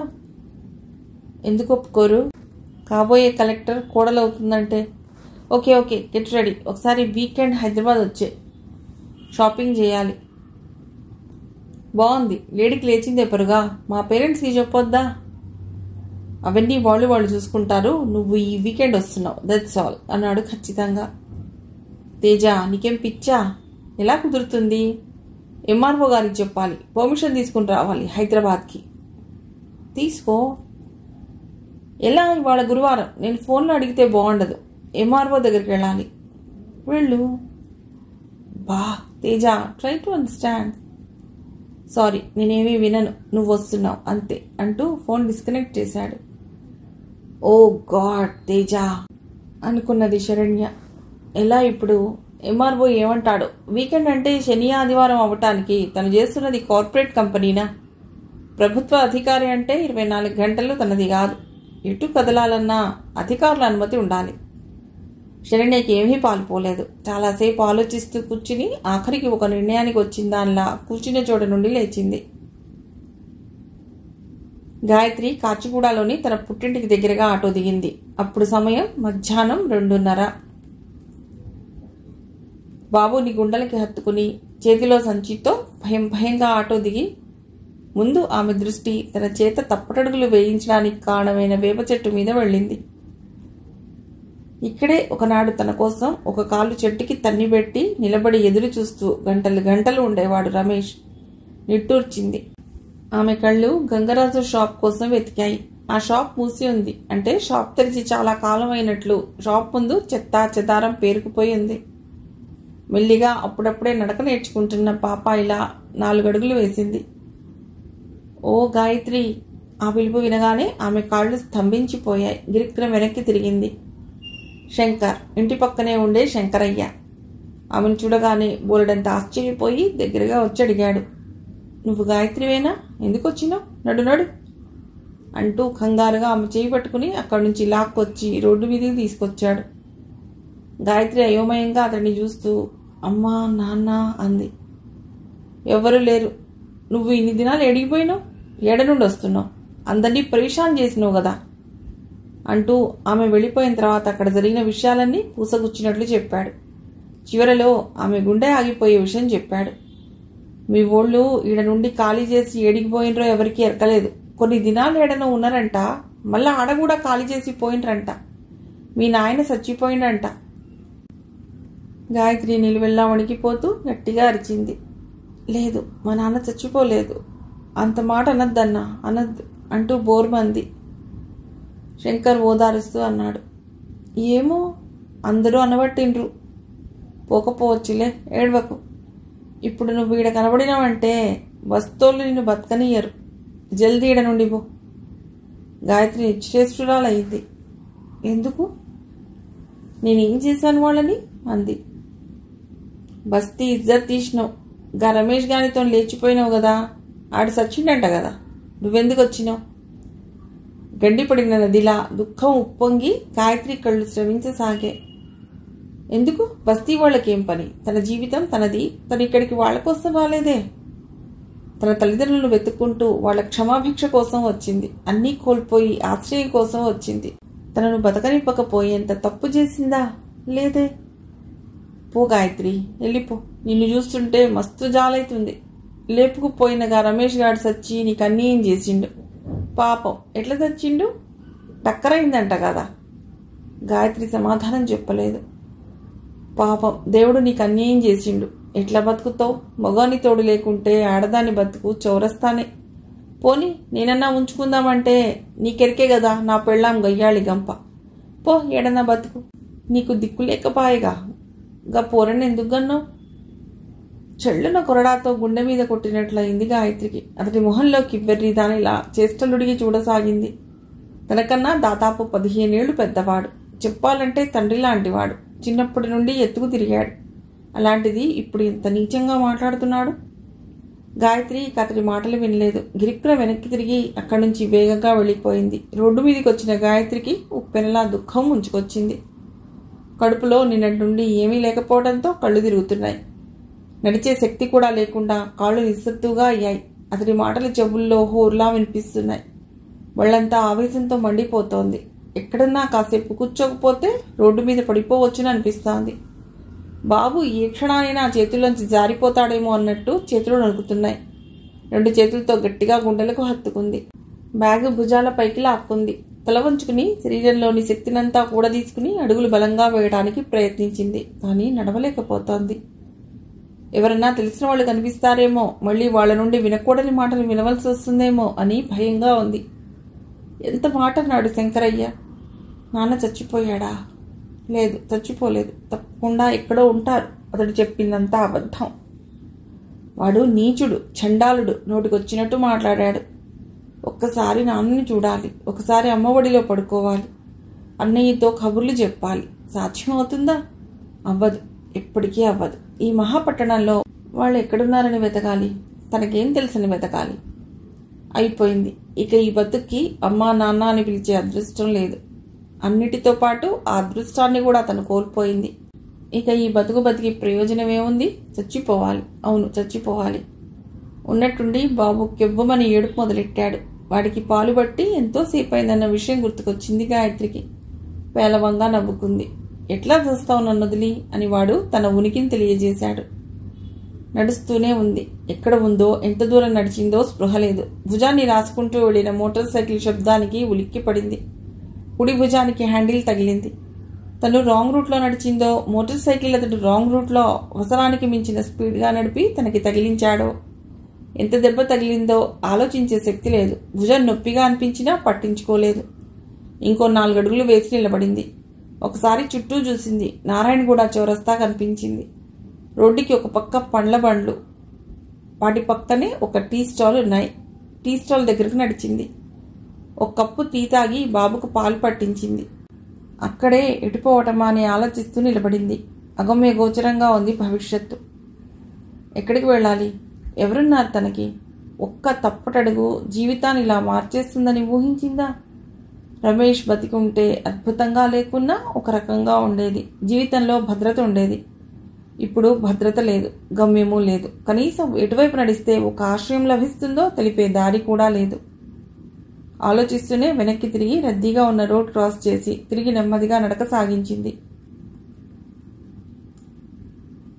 తెల్లవారితే ఆఫీస్కి వెళ్ళాలి. నేను వెళ్ళాలి తేజ అంది శరణ్య. ఆ రోజు ఆదివారం. సాయంత్రం 5 అవుతోంది. అప్పుడైనా దిగులుగా అన్నాడు తేజ. నవ్వింది. అలాగే అనిపిస్తుందిలే ఇప్పుడు. పెళ్ళయ్యాక నువ్వే అంటావు. అబ్బా, ఎంతసేపు నీ మొహం నేను, నా మొహం నువ్వు చూసుకుంటూ కూర్చుంటావు. కాసేపు నువ్వన్నా బయటకు వెళ్ళు, నేనన్నా పెడతాను అని. అంది పెదాల మధ్య కొంటె నవ్వు బిగబట్టి. నిన్ను అంటూ గబుక్కున ఆమెని దగ్గరకు లాక్కుని కౌగిట్లో బంధిస్తూ నీ నోరు మూయించనా అన్నాడు ఆమె కళ్ళలోకి చూస్తూ. ఏం అవసరం లేదు, నేను మూసుకుంటా అంది పెదాలు గట్టిగా బిగించి. ప్లీజ్ ఒక్కసారి మరింత దగ్గరగా లాక్కుని తల ఆమె మొహం మీదికి వంచి గోపుగా అన్నాడు. వద్దు, దెబ్బలు పడతాయి అంది కళ్ళతో బెదిరిస్తూ. అంతేనా, ఇట్స్ ఓకే అంటూ చేతులు ఆమె వీపు మీద నుండి జరిపి 2 చేతులతో తలపట్టుకుని వెనక్కి వంచి పెదాల మీద ముద్దు పెట్టుకున్నాడు. శరణ్య బలవంతంగా విడిపించుకుని నీకు పైత్యం బాగా ముదిరిపోతోంది, నేను వెళ్ళిపోతా అంది. తేజ సోఫాలో వెనక్కి వాలి కులాసాగా నవ్వి అన్నాడు. పద, కార్లో డ్రాప్ చేస్తాను. ఏమిటి, విజయవాడకు వస్తావా ఆశ్చర్యంగా అడిగింది. నీకోసం ఎక్కడికన్నా వస్తా, పదబోయ్. విజయవాడ ఎంత దూరం, నేను డ్రాప్ చేసి మళ్ళీ వెంటనే బయలుదేరుతానంటే రాత్రికి ఇంటికి వచ్చి పడుకోవచ్చు అన్నాడు సోఫాలోంచి లేస్తూ. వెరీ గుడ్, నాకు కూడా హ్యాపీ, పద పెడదాం అంది. మరో అరగంటలో ఇద్దరూ బయలుదేరారు. పంచగుట్ట దగ్గర రాగానే తేజ ఫోన్ మోగింది. కుడి చేత్తో డ్రైవ్ చేస్తూ ఎడం చేత్తో ఫోన్ చెవి దగ్గర పెట్టుకుని మాట్లాడుతూ, అవునా, ఇప్పుడా, మై గాడ్, మన నెల నుండి ట్రై చేస్తుంటే ఇప్పుడు అపాయింట్మెంట్ ఇచ్చారా? అరే, నేను విజయవాడ పెడుతున్నాను, శరణ్యని డ్రాప్ చేయాలి, నువ్వు అటెండ్ అవ్వకూడదు. శరణ్య ప్రశ్నార్థకంగా చూసింది అతడి వైపు, కళ్ళతో సైగ చేసింది ఏమిటి అన్నట్లు. ఓకే సతీష్, నేను ఇప్పుడే మాట్లాడతా అంటూ కాల్ కట్ చేసి శరణ్యతో అన్నాడు. గ్రేట్ డైరెక్టర్ చంద్రగారిని కలవాలని నేను నా ఫ్రెండ్ సతీష్ 1 మంత్ నుండి ట్రై చేస్తున్నా, అపాయింట్మెంట్ దొరకలేదు, ఇప్పుడు రమ్మన్నా అట్ట. ఓకే, ఇంకేం, వెళ్ళు. పెద్దవాళ్ళు ఎప్పుడు రమ్మంటే అప్పుడు వెళ్ళాలి, మళ్ళీ మళ్ళీ అవకాశం రమ్మంటే రాదు అంది. కానీ ఎలా, నువ్వెలా వెళతావు సంశయంగా అడిగాడు. నన్ను బస్ డిపోలో డ్రాప్ చేయి, బస్సులో వెడతాను. నువ్వు బస్సులో వెళ్ళడమా? కాబోయే కలెక్టర్వి, నా ఫియాన్సీవి, కుదరదు, ఇంకొకసారి తీసుకుంటా అపాయింట్మెంట్, నాకు నువ్వు ఇంపార్టెంట్ అన్నాడు. అతని ప్రేమకి మురిసిపోతూ అంది. తప్పు తేజ, నువ్వు అన్నిసార్లు అడిగావని కదా ఆయన రమ్మన్నారు, నాదే ఉంది. నిన్ను హాయిగా ఏసీ బస్సులో పెడతాను, నా డ్రైవర్కి ఫోన్ చేస్తాను, అక్కడ దిగానే వచ్చి పికప్ చేసుకుంటాడు, నువ్వు వెళ్ళు, నా మాట విను. నా మనసు ఒప్పుకోవటం లేదు అన్నాడు దిగులుగా. నేను ఒప్పిస్తాలే నవ్వుతూ అతడి గుండెల మీద కుడి చేత్తో మృదువుగా రాస్తూ. మనసా, ఒప్పుకో అంది. ఆ చెయ్యి పట్టుకుని గుండెలకి దగ్గరగా అదుముకొని నువ్వు నా ప్రాణం అన్నాడు. నవ్వింది. ఏవి అనుకోవుగా అడిగాడు. మనలో మనకి అనుకోవడాలు ఏముంటాయి తేజ, అండర్స్టాండింగ్ ఉండాలి అంది మెత్తగా అతడి చెయ్యి నొక్కి. తేజ ఆమె సంస్కారానికి ముగ్ధుడయ్యాడు. మరికొద్దిసేపటికి శరణ్యని ఇమ్లీవన్ బస్ డిపోలో దింపి బాయ్ చెప్పి తేజ వెళ్ళిపోయాడు. శరణ్య ఎంక్వైరీలో బస్ వివరాలు కనుక్కుని టికెట్ తీసుకుని ప్లాట్ఫామ్ మీదకి వెళ్ళింది. బస్ రావడానికి అరగంట టైం ఉంది. శరణ్య కూర్చోడానికి ఎక్కడైనా ప్లేస్ ఉందేమో అని చూసింది. బాగా రద్దీగా ఉందేమో, ఎక్కడా ఇంచు స్థలం కనిపించలేదు. ఒక బెంచ్ మీద ఒక అమ్మాయి పసివాడిని ఒళ్ళో పడుకోబెట్టుకుని కళ్ళు మూసుకుని కూర్చుంది. ఆమె పక్కనే ఒక బ్యాగ్ ఉంది, ఆ బ్యాగ్ జరిపితే కూర్చోవచ్చు. శరణ్య ఆ బెంచ్ దగ్గరికి వెళ్ళి తనే బ్యాగ్ జరిపి కూర్చుంది. అలికిడికి ఆ అమ్మాయి ఉలిక్కిపడి కళ్ళు తెరిచి భయంగా చూసింది. ఆ కళ్ళల్లో బెరుకు చూసిన శరణ్య చిరునవ్వుతో అంది, నేనే మీ బ్యాగ్ జరిపాను, సారీ. ఆ అమ్మాయి సమాధానం చెప్పలేదు, ఇంకా అలాగే చూడసాగింది బెదురుతున్న కళ్ళతో. శరణ్యకి ఆమె చూపులు విచిత్రంగా అనిపించాయి. అమాయకంగా బెదురు నిండిన కళ్ళతో బాగా వడిలిపోయి నీరసంగా ఉన్నా అందంగా ఉంది. ఆమె కట్టుకున్న చీర, ఆమె బ్యాగ్ చూస్తుంటే పేదరాల్లా ఉంది. ఆమెను చూస్తుంటే ఏదో ఆపదలో ఉన్న దానిలా, ఒక చేయుత కోసం ఎదురు చూస్తున్న దానిలా అనిపిస్తోంది. కానీ పరీక్షగా చూస్తే ఈమెను ఇంతకు ముందు ఎక్కడో చూసినట్టు అనిపిస్తోంది. ఎక్కడా? ఏమిటి, నన్ను చూస్తే భయం వేసిందా అడిగింది నవ్వుతూ. ఆమె సమాధానం చెప్పలేదు. స్వరంలో మృదుత్వం తెచ్చిపెట్టుకుని మళ్ళీ అడిగింది శరణ్య. ఎక్కడికి వెళ్తున్నారు? ఆమె స్వరంలోని ఆప్యాయతకి చెలించిపోయింది. ఆమె అంత ప్రేమగా చనువుగా మాట్లాడుతుంటే ఆ అమ్మాయి కళ్ళల్లో గిర్రున నీళ్లు తిరిగాయి. పెదవులు వణుకుతుంటే, తెలియడం లేదండి, నాకెవరూ లేరు, ఎక్కడికి వెళ్లాలో అర్థం కాక ఇక్కడ ఇలా కూర్చున్నాను అంది. శరణ్య ఆశ్చర్యంగా చూసింది. ఎక్కడి నుంచి వస్తున్నావు? ఏకవచనంలోకి దిగుతూ అంది. ఆ అమ్మాయి సమాధానం చెప్పకుండా పోరున ఏడవసాగింది. శరణ్య బిత్తరపోయింది. చురుకైన ఆమె బుర్రకి పరిస్థితి అర్థమైంది. ఆమెని ఓదారుస్తూ అంది, ఏడవకు, నాతో వస్తావా? ఆ అమ్మాయి గబగబా తల ఊపింది. మీకు దండం పెడతాను, నాకు ఎక్కడన్నా తలదాచుకోవటానికి చోటు చూపించండి, మీ ఇంట్లో పని మనిషిగా అయినా సరే అంది ఏడుస్తూ. శరణ్య గుండె ద్రవించింది. ఆమె చేతి మీద చెయ్యి వేసి మెత్తగా నిమిరి ఇప్పుడే వస్తాను అంటూ వెళ్ళి విజయవాడకి మరో టికెట్ కొంది. సరిగ్గా 5 నిమిషాల్లో వచ్చిన బస్సు వైపు ఆమెను నడిపిస్తూ బాధపడకు, నేనున్నాను నీకు అంది. థ్యాంక్స్ అక్క అంది ఆమె శరణ్యతో కలిసి బస్సు ఎక్కుతూ. ఆమె వెనకాలే బస్సు ఎక్కుతున్న శరణ్యకి పొడుబాటి జడ చూడగానే గుర్తొచ్చింది. ఈ అమ్మాయి ఆ అమ్మాయి, ఇందిరా పార్క్, ఎర్రపూల జుట్టు, పక్కన కుర్రవాడు, బెదురుగా తనని చూసిన కళ్ళు ఇవే. బస్సులో ఆమె పక్కన కూర్చున్నాక అడిగింది శరణ్య, నీ పేరు? ప్రశ్న తర్వాత కొన్ని క్షణాలకు చెప్పింది గాయత్రి. బాబుకి వేడి నీళ్లు స్నానం చేయించి పాలు పట్టి మెత్తటి పరుపు మీద వెచ్చగా పడుకోబెడుతుంటే గాయత్రి కళ్ళల్లో గిర్రున నీళ్లు తిరిగాయి. ఎవరి శరణ్య? ఇలాంటి ఆపద సమయంలో కనిపించి ఆశ్రయం ఇచ్చి ఆదరించిన ఈమె దేవత కాదు కదా. దిక్కులేని తను ఇంకా చావే దిక్కు అనుకున్న సమయంలో ఎంత విచిత్రంగా కలిసింది. తానెవరో, తన కథ ఏమిటో కూడా తెలుసుకోకుండా టికెట్ కొని మరీ తన ఇంటికి తీసుకొచ్చిన ఈమె ఖచ్చితంగా దేవతే. గాయత్రికి తెరలుగా దుఃఖం వచ్చింది.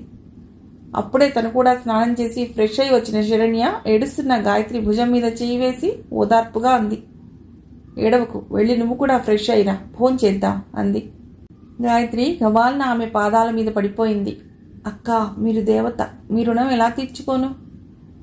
శరణ్య చిరునవ్వుతో ఆమెని లేపి కళ్ళు తుడుస్తూ అంది. అన్నీ మాట్లాడుకుందాం, వెళ్ళు స్నానం చేసిరా, నేను డిన్నర్ రెడీ చేస్తాను. గాయత్రి కళ్ళు తుడుచుకుని శరణ్య అందించిన టవల్ తీసుకుని బాత్రూంలోకి వెళ్ళింది. శరణ్యకి కూడా అంతా విచిత్రంగా, ఏదో సినిమాలోలా అనిపించింది. ఎవరి గాయత్రి? ఎప్పుడో 1.5 ఏళ్ల క్రితం యథాలాపంగా పార్క్లో చూసిన ఒక జంట. ఆ జంటని చూసి తను సరదాగా తేజాకి చెప్పిన భవిష్యత్తు. ఆ భవిష్యత్తు నిజం కావటం ఏమిటి? ఒంటరిగా మిగిలిన ఈమె ఇప్పుడు ఇలా తన ప్రయాణంలో తారసపడ్డం ఏమిటి? తను అనాలోచితంగా ఈమెని ఇంటికి తీసుకురావటం ఏమిటి? తప్పు చేయలేదు కదా. ఆమె ఎవరో ఏమిటో, అసలు ఆ రోజు తనకి అలా ఎందుకు అనిపించింది? తను అన్నందుకు ఈమె జీవితం అలా అయిందా, లేక అలా అవుతుందనే తను ఊహించిందా? తనకి ప్రిడిక్షన్ తెలుసా? శరణ్యకి బాధతో కూడిన నవ్వొచ్చింది. ఆ రోజు గుల్మోహర్ చెట్టు కింద బెదురు కళ్లతో బిడియంగా తనకి ఏమాత్రం జంటగా సరితూగని ఒక కుర్రవాడితో కూర్చున్న ముగ్ధ మనోహర రూపం కళ్ల ముందు కదిలింది. అప్పుడప్పుడే విచ్చుకుంటున్న పువ్వు లాంటి అమ్మాయి ఒక లోఫర్తో కనిపిస్తే అంతకన్నా వాళ్ళ గురించి గొప్పగా ఊహించటానికి మనస్కరించలేదు. ఆ రోజు ఈ అమ్మాయిలో కనిపించిన సౌకుమార్యం ఏది? ఆ అందం ఏది? 1,000,000 నక్షత్రాల కాంతితో వెలిగిన ఆ కళ్లల్లో వెలిగేది? ఆ కళ్ళు ఇప్పుడు శోకసముద్రంలో మునిగిపోతూ తనని బొడ్డుకి చేర్చి కాపాడే ఒక ఆత్మీయ హస్తం కోసం నిరీక్షిస్తున్నాయి. చంకలో ఇంకా కళ్ళు తెరవని పసివాడు. గాయత్రి రావటంతో శరణ్య ఆలోచనల నుండి బయటపడి డైనింగ్ టేబుల్ వైపు నడుస్తూ రా అంది గాయత్రిని. గాయత్రి వచ్చి ఒదిగి కూర్చుంది కుర్చీలో. శరణ్య వంట మనిషి సిద్ధం చేసి ఉంచిన చపాతీ, టమాటా కూర ప్లేట్లలో వేసి తిను గాయత్రి అంది. గాయత్రి తల వంచుకుని ప్లేట్ దగ్గరకు జరుపుకుంది. శరణ్య చపాతీ ముక్క తుంచుకుని తింటూ ఇప్పుడు చెప్పు అంది. గాయత్రి కొన్ని సెకండ్లు మాట్లాడలేదు. తర్వాత వెక్కి వెక్కి ఏడుస్తూ అంది. నేను చాలా తప్పు చేశానక్క, పెద్ద తప్పు చేశాను. ఎప్పటికీ దిద్దుకోలేని తప్పు చేశాను. ఏం తప్పు చేశావు? గాయత్రి వెక్కుతూ జరిగిందంతా చెబుతూ అంది. అమ్మా నాన్నలు నన్ను 4 గోడల మధ్య బంధించి నా స్వేచ్ఛని స్వాతంత్రాన్ని అణిచివేస్తున్నారన్న కోపంతో 4 రోజులు నేను కనిపించకుండా పోతే వాళ్ళకే తెలుస్తుందని అలా వెళ్ళిపోయాను. నా నిర్ణయం నా జీవితాన్ని ఇలా సర్వనాశనం చేస్తుందని అనుకోలేదు. 4 రోజులు కనిపించకుండా పోవాలనుకున్న నాకు జీవితాంతం కనిపించకుండా వాళ్ళు పెద్ద శిక్ష వేశారు. ఇక ఈ జీవితంలో నేను వాళ్ళని చూడలేను. 2 చేతులతో మొహం కప్పుకుని వెక్కి వెక్కి ఎడవసాగింది గాయత్రి. శరణ్య హృదయం బరువెక్కింది. ఏమని ఓదార్చాలో, ఎలా ఓదార్చాలో అర్థం కాలేదు. గొంతు సవరించుకుని అంది. పోనీ ఒకసారి మీ వాళ్ళ దగ్గరికి వెళ్ళి ప్రయత్నించకపోయావా? ఎంత కాదనుకున్నా నిన్ను కన్నవాళ్ళు, మమకారం ఎక్కడికి పోతుంది? ఈ ఆపద సమయంలో కాదంటారా? లేదు, నాకు అదృష్టం లేదు. మా వాళ్ళు అక్కడ లేరు, ఎక్కడ ఉన్నారో తెలీదు. నాన్న చనిపోయాడని చెప్పాడు మా పక్కింటి అంకుల్. నిజమో అబద్ధమో నాకు తెలీదు. తెలుసుకోవాలన్నా చెప్పేవాళ్ళు కూడా లేరు. హైదరాబాద్ ఒక మహాపట్టణం. ఆ పట్టణంలో ఎక్కడని వెతకను? నాకు తెలుసు, నాన్న చాలా పట్టుదల గల మనిషి. సాంప్రదాయాలను ఆచారాలను నిష్ఠగా పాటించేవారు. ఎట్టి పరిస్థితుల్లో నన్ను క్షమించరు. అమ్మ అక్షరాల నాన్నకి సహధర్మచారిణి. ఆయన మాట జవదాటే ధైర్యం ఆవిడకు లేదు. ఇక అన్నయ్య సంగతి చెప్పనక్కర్లేదు. శ్రీరాముడు లాంటివాడు. నాన్న మాటకి విరుద్ధంగా అస్సలు ప్రవర్తించాడు. నేనే తప్పు పుట్టాను ఆ ఇంట్లో. నా వల్లనే ఆ ఇంట్లో సుఖశాంతులు నశించాయి. మీ అమ్మ నాన్నగారి పేరేమిటి? అనుమానం నిర్ధారించుకోవటానికి అడిగింది శరణ్య. నాన్న పేరు కోటేశ్వరరావు, అమ్మ అన్నపూర్ణ. అన్నపూర్ణ అన్నపూర్ణ 2 సార్లు గొణుక్కుని అడిగింది. మీ అమ్మగారు ఎలా ఉంటారు? గాయత్రి శరణ్య వైపు వింతగా చూస్తూ అంది. చాలా కళగా ఉంటుంది. నాకు మా అమ్మ పోలికే అంటారు అందరూ. ఎందుకలా అడుగుతున్నారు? శరణ్య సమాధానం చెప్పకుండా నిశ్చితంగా గాయత్రి మొహంలోకి చూస్తూ కొన్ని క్షణాలు ఉండిపోయి తర్వాత అంది. ఇక ఏమీ ఆలోచించకుండా తిని పడుకో, విశ్రాంతి తీసుకో. రేపు ఏం చేయాలో ఆలోచిద్దాం. గాయత్రి ఆమె వైపు కృతజ్ఞతగా చూసింది. శరణ్య డిన్నర్ ముగించి తన గదిలోకి వెళ్ళిపోయి తలుపు వేసుకుని తేజాకి ఫోన్ చేసింది. తేజ వెంటనే ఫోన్ లిఫ్ట్ చేశాడు. హలో, వెళ్ళిపోయావా? సారీ డియర్, నిన్ను డ్రాప్ చేయడం కుదరలేదు. వెరీ సారీ అన్నాడు అపాలజెటిక్గా. అది సరే, నాకు చిన్న హెల్ప్ చేస్తావా రేపు మార్నింగ్ అడిగింది. నాన్ సెన్స్, చేస్తావా ఏమిటి? చెయ్యి అని చెప్పు. సరే అలాగే చెప్తాను. నీకు నేనున్న అపార్ట్మెంట్ తెలుసుగా, లిబర్టీలో. తెలియకేం, అక్కడేగా మన ప్రేమ పరిమళించింది నవ్వింది శరణ్య. వెంటనే అక్కడికి వెళ్ళి నా ఫ్లాట్ ఎదురుగా ఒక ఫ్యామిలీ ఉంటారు. ఆవిడ పేరు అన్నపూర్ణమ్మ గారు. ఆవిడ చేత నాతో మాట్లాడించు. ఎందుకు? ఎవరావిడ? ఆశ్చర్యంగా అడిగాడు. శరణ్య తనకి గాయత్రి కనిపించటం, తను ఇంటికి తీసుకురావడం చెప్పి, చాలా విచిత్రమైన విషయం, ఆ అమ్మాయిని మనం ఇందిరా పార్క్లో చూసాం, నీ గుర్తుందా ఆ రోజు అంటూ వివరంగా చెప్పి, నా గెస్ కరెక్ట్ అయితే వాళ్ళు ఈ అమ్మాయి పేరెంట్స్. ఆ అమ్మాయిని బాబుని వాళ్ళకి అప్పచెప్పేస్తే నాకు కొంత రిలీఫ్గా ఉంటుంది అంది. ఏది? గుల్మోహర్ చెట్టు కింద ఆ రోజు కనిపించిన జంటలో ఆడపౌరమా? అయ్యో పాపం, నీ జోస్యం ఫలించిందా? మై గాడ్, నాకు కూడా ఏదైనా జోస్యం చెప్తావా కంగారుగా అడిగాడు. నవ్వి అంది. నవ్వుతున్నా కానీ నాకెందుకో చాలా గిల్టీగా ఉంది తేజ. పాపం ఆ అమ్మాయి పరిస్థితి చాలా దీనంగా ఉంది. తప్పకుండా రేపు ఉదయమే వెళ్ళి ఆవిడతో మాట్లాడించు ప్లీజ్.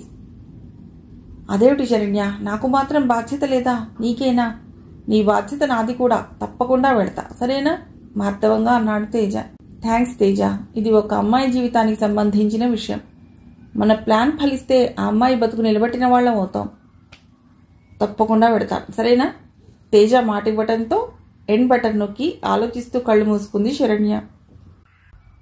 గాయత్రిని తన తల్లిదండ్రుల వద్దకు చేర్చాలన్న శరణ్య కోరిక తీరలేదు. తేజ శరణ్య కోరిక మేరకు లిబర్టీ వెళ్లి చూశాడు. కానీ తలుపు తాళం, గోడకి టులెట్ బోర్డ్ దర్శనమిచ్చాయి. అపార్ట్మెంట్ వాచ్మెన్ అడిగినా ఫలితం లేకపోయింది. ఏవీ చెప్పలేదని, పెద్దయిన ఆరోగ్యం బాగాలేకపోవడంతో ఆ ఇంటి వాస్తు బాగాలేదని ఖాళీ చేశారని చెప్పాడు. అదే విషయం తేజ శరణ్యకి ఫోన్ చేసి చెప్పాడు. గాయత్రిని తల్లిదండ్రుల వద్దకు చేర్చి అటు వాళ్ల వేదన, ఇటు గాయత్రి కన్నీరు తుడవాలనుకుంది. రమేష్ మరణంతోనైనా ఆ పెద్దల మనస్సు కరిగి కూతుర్ని చేరదీస్తారని ఆశించింది. మొదటికే మోసం వచ్చింది. వాళ్ళు ఇంత తక్కువ సమయంలో ఇల్లు ఖాళీ చేయడం ఏమిటి? ఆ ఇంటికి వచ్చి ఏడాది కూడా కాకుండానే షిఫ్ట్ అవ్వడం విచిత్రం. వాస్తు బాగోలేదు, అందుకే ఖాళీ చెయ్యాలి అనుకున్నారంటే వాస్తు వాళ్ళ మీద ఎలాంటి ప్రభావం చూపించి ఉంటుంది? పెద్దవాడు మానసికంగా నలిగిపోయి ఉండటం చేత ఆరోగ్యం మందగించి ఉంటుంది. ఇది వాస్తు ప్రభావం అనుకోవడం ఎంతవరకు సమంజసం? ఏది ఏమైనా ఈ అమ్మాయిని జాలిపడో అనాలోచితంగానో తను ఇప్పుడు తీసుకొచ్చింది. ఆమెకి ఒక దారి చూపించవలసిన బాధ్యత తనపై ఉంది. ఈ ఇంట్లో ఎంతకాలం ఉంచుకోగలదు? ఇప్పుడు తను ఒంటరి. రేపు పెళ్ళయ్యాక తేజ వస్తూ వెడుతూ ఉంటాడు. ఏమంటాడో? కొత్త కాపురంలో అభిప్రాయ భేదాలు వస్తే కష్టం. శరణ్య ఆలోచిస్తూ ఉండగానే 1 వారం రోజులు గడిచిపోయాయి. శరణ్య త్వరగా లేచి రెడీ అయ్యి ఆఫీస్కి వెళ్ళిపోయింది. ఊళ్ళోనే ఉంటే మధ్యాహ్నం భోజనానికి వస్తుంది. ఇన్స్పెక్షన్కి వెడితే రాత్రి 8-8:30కు వస్తుంది. నందిగామ చుట్టుపక్కల ఉన్న 25 గ్రామాల బాగోగులు చూసుకునే పెద్ద బాధ్యత ఆమెని ఉక్కిరి విక్కిరి చేస్తుంది. అయినా ఏమాత్రం చెక్కు చెదరని ఆత్మవిశ్వాసంతో తన విధులు నిర్వహిస్తుంటుంది. గాయత్రికి మొదటి 2 రోజులు శరణ్య లేకుండా ఆ ఇంట్లో స్వతంత్రంగా ఉండటం, వంట మనిషి వంట చేసి పెడితే తినటం చాలా ఇబ్బందిగా అనిపించింది. కానీ శరణ్య వాత్సల్యం, ఆమె ఇచ్చిన చనువు త్వరగా పరిస్థితులకు అలవాటు పడేలా చేశాయి. 2వ రోజు నుండే తను కూడా శరణ్యతో పాటే లేచి ఆవిడ వెనకాలే తిరుగుతూ ఆవిడకి ఏం కావాలో గమనించి తనే చేయటం మొదలెట్టింది. శరణ్య బ్రేక్ఫాస్ట్గా బ్రెడ్ టోస్ట్ కానీ సిరెల్ కానీ తీసుకుంటుంది. గాయత్రి తనే టోస్ట్ చేయడం నేర్చుకుంది. పాలు కాగబెట్టేస్తుంది, కాఫీ కలిపేస్తుంది. శరణ్య అప్పుడే లేచావేమిటి, పడుకో అని వారించినా పర్వాలేదక్క, రాత్రి బాగానే పడుకున్నాను అంది. శరణ్య కూడా ఆ అమ్మాయికి కొత్త పోవాలన్న ఉద్దేశంతో పెద్దగా ఏమీ అనలేదు.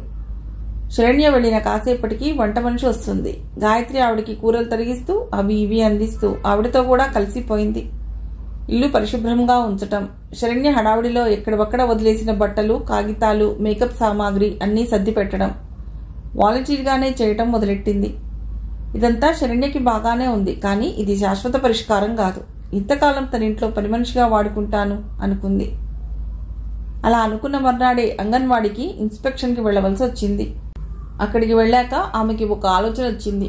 ఇక్కడ పిల్లల్ని చూసుకోవటానికి టీచర్స్ కొదవ ఉంది. ఆ విషయం తను ఇంతకు ముందే ఎంఆర్ఓ గారికి నోట్ పంపింది. ఇంతవరకు ఎలాంటి చర్యలు తీసుకోలేదు. గాయత్రిని తాత్కాలికంగా ఒక టీచర్గా నియమిస్తే వెంటనే ఎంఆర్ఓ సనత్ కుమార్కి ఫోన్ చేసింది. ఏదన్నా మాట్లాడాలంటే ఫోన్ చేస్తే చాలు అని అతడు ఇంతకు ముందే చెప్పడంతో ఫోన్ చేయవచ్చా లేదా అనే సంశయం బెరుకుపోయాయి. గాయత్రి విషయం చెప్పి, ఆ అమ్మాయి పెద్దగా చదువుకోలేదు, ఇంటర్ డిస్కనెక్ట్ చేసిందనుకుంటా, డిపార్ట్మెంట్ నుండి టీచర్స్ని అపాయింట్ చేసేలోగా టెంపరీగా ఈ అమ్మాయిని అపాయింట్ చేసుకునే అవకాశం ఉందా సార్ అని అడిగింది. అతడు వెంటనే స్పందించాడు. తప్పకుండా తీసుకోండి, నేను పర్మిషన్ ఇస్తాను. మీ ప్రపోజల్ పంపాను, వాళ్ళ నుండి రెస్పాన్స్ వచ్చేదాకా తాత్కాలికంగా తీసుకోవచ్చు. బై ద బై, ఒక సూపర్వైజర్ని కూడా డెప్యుటేషన్ మీద తాత్కాలికంగా పంపిస్తున్నాను. మిగతా విషయాలు కూడా కలెక్టర్ గారితో మాట్లాడి మిగతా వేకెన్సీస్ ఫిలప్ చేసేటప్పుడు ఈ అమ్మాయిని రెగ్యులర్ చేసే ఏర్పాటు చేస్తాను అన్నాడు. శరణ్యకి చాలా ఉత్సాహంగా, సంతోషంగా అనిపించింది. ఇలాంటి ఆఫీసర్ ఉంటే ఎన్ని మంచి పనులైనా చేయవచ్చు అనుకుంది. ఆయనకి థ్యాంక్స్ చెప్పి తేజాకి ఫోన్ చేసింది. అతడి ఫోన్ ఎంగేజ్ రావడంతో రాత్రికి చెప్పవచ్చులే అని తన పనిలో పడిపోయింది. మిగిలిన కథ తర్వాతి భాగంలో.